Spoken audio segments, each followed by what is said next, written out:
Recording in progress. Да, recording in progress. Так, ну что, Алексей, привет. Небольшое пояснение сделаю для наших зрителей, почему я к тебе обращаюсь на «ты». Вообще, изначально мы не были знакомы, но в процессе совместной работы мы с Алексеем как-то очень хорошо притерлись друг к другу, нашли общий язык, нашли много точек соприкосновения для совместной работы. Ну и можно сказать, что такой товарищеский формат взаимоотношений у нас возник. Вот, поэтому, друзья и товарищи, не смущайтесь, не подумайте, что какая-то фамильярность присутствует. Мы товарищи. Алексей, я предлагаю тебе начать немножко издалека наш разговор, прежде чем мы перейдем к теме проекта, который мы вместе делали. Расскажи нашим зрителям немножко о себе, о своем бэкграунде, о своем опыте, который у тебя был до того, как ты решил стать предпринимателем, как ты нырнул вообще вот в эту историю работать на себя. Даже так. Хорошо. Всем зрителям привет. Меня зовут Алексей Королев, город Санкт-Петербург, 33 года. Я постараюсь отвечать очень кратко, потому что я люблю в целом точечную, конкретную информацию и размазывать все по стенам не буду. Кратко о себе. К предпринимательству я пришел таким образом, когда единственный раз в жизни, устроившись на работу, получив задание от своего работодателя, я почувствовал внутри некое сопротивление о том, что я не хочу это задание выполнять. Причем не потому, что мне не нравится работодатель, а просто потому, что то задание, которое он мне дает, не соответствует моим представлениям о нормах выполнения этого задания. Я знаю, как сделать лучше. У меня есть какая-то внутренняя уверенность в том, что нужно вот сделать вот так вот и не вот так вот, а не вот так вот. Соответственно, такое повторялось несколько раз.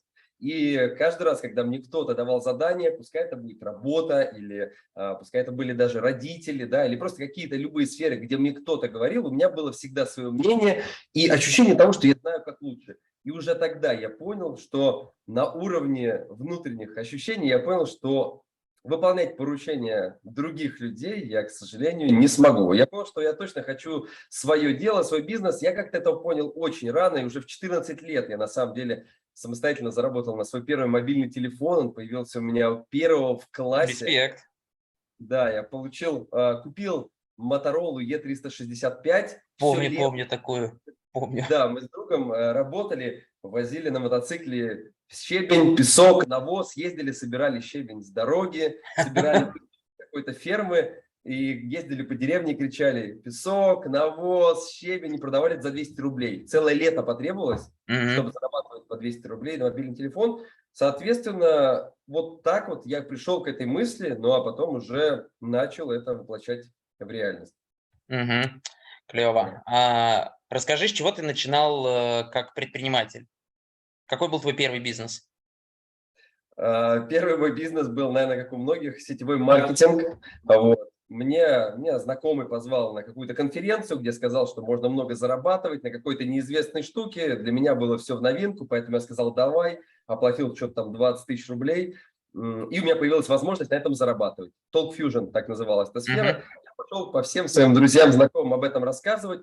И в момент, когда я рассказывал, я себя словил на одной простой мысли, что каждый человек, которому я пытаюсь рассказать об этой идее, покупает эту идею. Практически каждый человек, который садился со мной в автомобиль, выходил с оплатой, чего не было у моего окружения. После этого я очень быстро открыл офис. У меня было несколько человек, которые просто скидывались на этот офис, причем, да, как бы такое, они были овеяны моей будущей идеей того, что мы там сильно разовьемся, они ничего не зарабатывали, просто скидывались на офис. Впоследствии этот офис мы раскачали, и в среднем у нас там на презентацию уже по 30-40 человек ходило, у меня была уже большая команда. Ну а в конце концов я понял, что это все на самом деле дичь. Вот. И офис закрыл, мы перестали этим заниматься, и после этого я начал уже тестировать по методам бизнес-молодости различные ниши, тоже щебень, песок, чип-тюнинг, бетон, метизы, бани, бочки и так далее. Я протестировал очень много сфер, более 30 сфер с 2012 года. В итоге эмпирическим путем я пришел к нише посуточной аренды квартир. Она у меня выстрелила благодаря ей. Мерседес, там всякие айфоны, телефоны, и у меня все пошло, я вышел на доход 250 тысяч рублей в месяц, это был 2015-2016 год, вот, Потом все это успешно продал как бизнес, все деньги вложил в биткоин и всякие ICO-проекты, потом все потерял, потом очень долго грустил, и потом занялся уже онлайн-школами, потому что понял, что мой навык общаться, мой навык доносить информацию простыми словами пользуется спросом. И в итоге построил онлайн-школу на торгах по банкротству, чем я тоже занимался. И за 1,5 года мы сделали оборот 110 миллионов рублей. И вот школу тоже закрыли, и я хочу идти немножко дальше.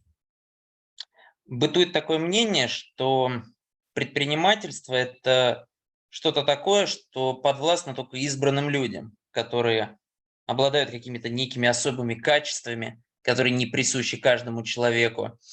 Ты согласен с этим утверждением? Или же предпринимательство, в принципе, доступно любому человеку при соблюдении определенных условий?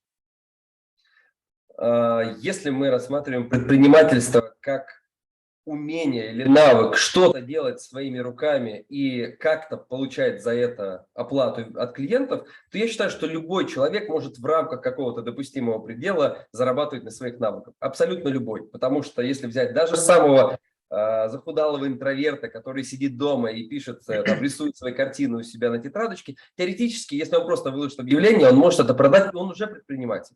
Но что касается какого-то глобального бизнеса, генерации идей, найма персонала, сбора команды, действительно какой-то энергии большой, которая толкает свою идею в этот мир, то я уверен, что это действительно такой способность имеет меньшинство. И я не знаю, это там 3, может быть, 5% действительно по статистике могут продвинуть эту идею в мир. Остальные останутся на уровне 100, 200, 300 тысяч рублей в месяц. Это максимум. Продолжая мысль, которую ты сейчас развивал о процентном соотношении людей, способных построить какую-то глобальную компанию, можешь в формате одного предложения сформулировать, кто этот человек? То есть что за портрет предпринимателя? То есть предприниматель, способный создать мега большую компанию, это многоточие. Это человек, который умеет выдерживать психологические и психоэмоциональные нагрузки в виде постоянных ошибок, провалов и проблем, и не сдаваться. И продолжать сохранять энтузиазм на пути от одной проблемы до другой проблемы.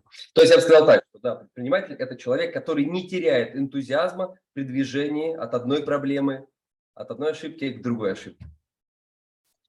Принято. Теперь давай потихоньку перейдем к проекту, который мы вместе делали, к проекту Прив Игра. Прежде всего, расскажи, что такое Прив Игра концептуально. Как возникла эта идея и какова концепция этого продукта была на старте? Понял. Концепция очень простая. Я считаю, что человек – это его привычки. То, что человек делает ежедневно, формирует его судьбу, его реальность и так далее. Один человек встает поздно, кушает жирную пищу, не занимается спортом, ходит там на какую-то такую унылую работу, приходит домой, смотрит телевизор, и у него одно будущее. И этот же самый человек, если бы, условно, вставал раньше, занимался бы спортом, ел здоровую пищу, проявлял инициативу на работе, а вечером бы уделял внимание доп. Образованию, это совершенно другой человек с другим будущим. Так вот, как раз-таки привычка – это тот маленький нюанс в жизни человека, из которого состоит целый его день. Соответственно, моя концепция в том, чтобы сделать человека, наполнить день человека таким количеством маленьких эффективных действий, которые впоследствии сформируют его судьбу, которую он хочет себе в каком-то ближайшем или далеком будущем. Кратко прорекламируй свой продукт. Что из себя представляет продукт Прив Игра, что пользователю доступно там, что он может там делать? Да, Прив Игра вообще состоит из 2 слов: привыкай и играй. Мы скажем так, что это игра, которая позволяет формировать привычки в легком, интересном, доступном формате вместе с другими игроками с помощью мобильного приложения, которое на текущий момент разработано. Вот. Есть обычные форматы выработки привычек, это стандартные трекеры, где ты забиваешь себе количество привычек и начинаешь их выполнять. С такой С таким подходом большинство привычек, большинство людей примерно словит психологический откат через 3-4 недели, потому что у них просто нету заложенной силы воли для того, чтобы выполнять эти привычки. Так вот, чтобы выполнять привычки, силы воли недостаточно. Нужен интерес. А интерес можно реализовать только через игру. Соответственно, я такую придумал игру, в котором есть различные триггеры, основанные на базовых инстинктах человека, которые позволяют с интересом и вовлеченностью эти привычки вырабатывать и не терять мотивацию в момент выработки этих привычек.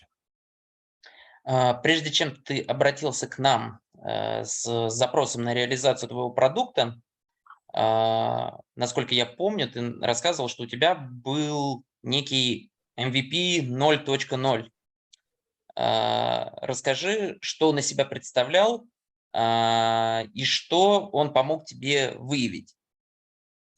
Понял. Да, MVP был, я даже сказал, что это такой прототип был в виде микромарафонов в Телеграме, в Телеграм-канале. Если в двух словах, то я брал людей, там 100 человек, они у меня разбивались по командам по 10 человек, каждый выбирал себе привычки, которые хочет внедрить, и они между собой соревновались, ежедневно сдавая отчеты о выполненных привычках, зарабатывая баллы, и каждый игрок до начала игры поставил цену слова, которую он не должен был потерять.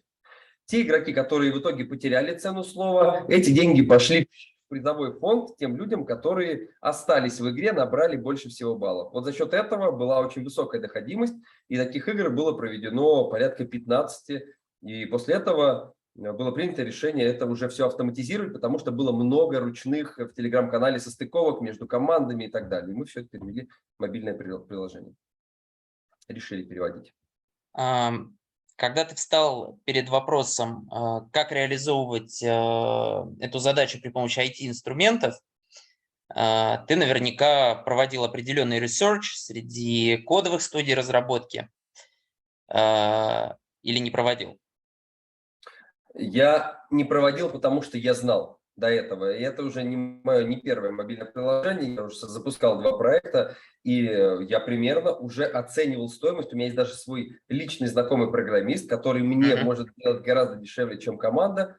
И даже в таком случае, когда я ему показал ТЗ-приложение, он мне сказал, что ну это примерно 1,5 миллиона, а то и больше будет стоимость этой разработки. На что я, естественно, не согласился, потому что это лишь MVP, да, это должно быть быстро, дешево, и работоспособная модель должна быть как бы быстро запущена. Я был не готов столько ждать. Как ты узнал про ноу-код разработку? Вселенная, как всегда, услышала мой запрос. На самом деле я сидел в Инстаграме, и вышла реклама о том, что есть такая разработка, которая называется ноу-код. Я не знал, что это такое. И там было приглашение на вебинар. Я пришел на вебинар, там было немного людей, и там можно было в конце вебинара скинуть свой проект для представления. Я скинул, мне после этого отписались и предложили разместить мой проект в базе подрядчиков, которые занимаются разработкой ноу-код. Мне прислали около 4 или 5 людей свое предложение, в том числе и вы. И 4 из них мне не подошли ни по стоимости, ни по опыту, у них не было кейсов, еще куча каких-то моментов, которые я сразу отсек. Единственное, в целом, на кого можно было обратить внимание, это на вас. Я с вами списался, и мы уже дальше начали. Да, мы уже начали. Методом исключения. Лучший среди худших. Нет, там на самом деле там больше не с кем было общаться. Честно, там ни у кого не было никаких регалий, которые можно было бы вообще посмотреть. Я как-то сразу увидел вас. Он быстренько посмотрел на других ребят, думаю, здесь совсем я с ними не сработаюсь. И было какое-то очевидное решение. У меня вопрос немного общего характера, хотя он и применим к тебе лично. Как ты считаешь, какие основные проблемы у IT-стартапов на этапе запуска? И мой второй подвопрос, связанный с этим, как ноу-код программирование решает эти проблемы? Для начала возьмем проблему у стартапов на этапе запуска, что они сами не знают проблему, в первую очередь. У них неподтвержденная проблема рынка. И 95% людей на этом сыпятся, потому что то, что они решают, они могут сделать очень все красиво и привлечь инвестиции, но в большом счету это никому не нужно, оказывается. Это с точки зрения как бы фундаментальных вещей. С точки зрения уже, если мы прошли этот барьер, то здесь, конечно, всегда у нас вопрос упирается в ресурсы, в деньги, в команду и так далее, потому что, как правило, идеи возникают у какого-то одного человека, который сидит дома, и вот ему нужно это разработать, он хочет завоевать мир, и вот он сидит, а я откуда, что мне делать дальше, что, куда обратиться? Ну вот Кто первая идея у оплачивать него, банкет конечно. будет? А? Кто будет оплачивать банкет? Кто будет оплачивать банкет? Конечно, всегда опирается все в ресурсы, даже если мы берем, что действительно модель интересная. Ну и все, на этом этапе большинство людей загибается, потому что на идею ему денег никто не дает, у него своих скопленных сбережений очень мало, разработка приложений стоит там несколько миллионов, ну нормально, или сервиса, ну и поэтому он постепенно теряет вдохновение. Если идея не начала реализовываться уже вчера, то есть большая вероятность, что уже послезавтра от этой идеи не останется и следа, и у основателя не останется вдохновения. Это, кстати, одно из тоже больших качеств, вот идти вот от этого сопротивления, когда у тебя нет ресурсов, и уметь их найти на пути, ну, пока у тебя их нет, с помощью своего навыка, своей харизмы и всех остальных качеств. А плюс есть еще сроки реализации.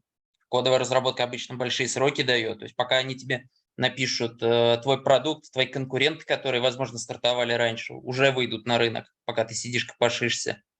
100%, да. Уже Но об еще. этом начинающие, конечно, я думаю, стартаперы не думают. Они думают о приземленных вещах, просто где взять деньги, с чего начать и так далее. На самом деле, такие базовые проблемы. А что относительно моей второй части вопроса? Как эти проблемы, на твой взгляд, решает ноу-код программирования?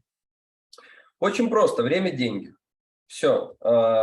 Тут ничего больше придумывать не нужно. Но код разработка делается гораздо быстрее, потому что, да, вот даже то предложение, которое мы сделали, если бы я делал его на коде, это могло занять до года, мы это сделали за 1,5 месяца примерно. Да, учитывая большое количество правок, которые я еще вносил и дорабатывал, то есть мы это сделали гораздо быстрее. И для первого, для запуска, для такого легкого проверки гипотезы этого было более чем достаточно. Вот, это первое. Второе, мы это сделали примерно в 10 раз дешевле, чем та стоимость, которую мне озвучили программисты, разработчики код. А некоторые и не в 10, а некоторые в 20-30 раз дешевле, чем некоторые команды, которые мне озвучили. Все, время, деньги, ключевые особенности. Давай перейдем к проверке гипотезы. Вот мы запустили твой продукт. Мы с тобой не общались с тех пор, ну сколько, наверное, месяца 3, может быть, даже больше. Что показало тестирование гипотезы? Так, тоже небольшая вводная для наших зрителей. На протяжении этих 3 месяцев мы вот с Алексеем так плотно не общались, не болтали, но периодически Алексей спускал нам мелкие задачи по доработкам, по переформатированию каких-то вещей по приложению. То есть, проще говоря, мы проводили каздев. То есть Алексей получал некую обратную связь от пользователей, мы адаптировались под эту обратную связь. Можешь резюмировать вообще, что ты увидел за эти месяцы? Я увидел то, что у людей есть действительно проблема с мотивацией, то есть они действительно осознают свою проблему вот этой прокрастинации, то, что они хотят развиваться, но у них недостаточно различных мотивационных триггеров для того, чтобы действовать. И этот продукт эту проблему решает. Многие игроки, которые зашли в это приложение и по сей день создают игры для себя, либо для себя, для других своих друзей, для игроков, и начинают вместе играть. Самое интересное, у нас есть такая основа, да, это где человек ставит цену слова.